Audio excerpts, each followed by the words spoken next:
আমি মাহফিলে রাজনৈতিক বক্তব্য দিই না, সেটা টক শোতে, ডিবেটে কিংবা আলাদা বক্তব্য দিই, কিন্তু বলতে পারছি না দুঃখে। মহানবীর সেই ন্যায়পরায়ণতা আদর্শ সমুন্নত রেখে রাষ্ট্র এবং সরকার পরিচালনায় বিএনপির মূল মন্ত্র হবে ইনশাল্লাহ ন্যায়পরায়ণতা। মহানবীর ন্যায়পরায়ণতার আদর্শে উজ্জীবিত একটি ইনসাফ ভিত্তিক বাংলাদেশ গড়ার লক্ষ্যে আগামী নির্বাচনে বিএনপি দেশের সকল সম্মানিত ইমাম, খতিব, মুয়াজ্জিন, আলেম ওলেমা, পীর মাশায়েখদের দোয়া এবং সমর্থন চায়।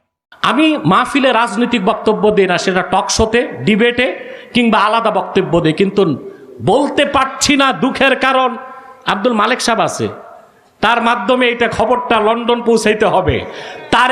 তারেক জিয়া আসতে পারে না তার মাকে দেখতে, এই বহুত্ববাদ প্রতিষ্ঠা করতে যারা চায় সে জর্জ সরোসের কুলাঙ্গার অনুসারীদের কারণে। তারেক রহমান সাহেব আমার সাথে কথা বলেছে, আমি বলেছি দিনের পক্ষে, দিনদারের পক্ষে যতদিন থাকবেন মুসলমান থাকবে আপনাদের সাথে।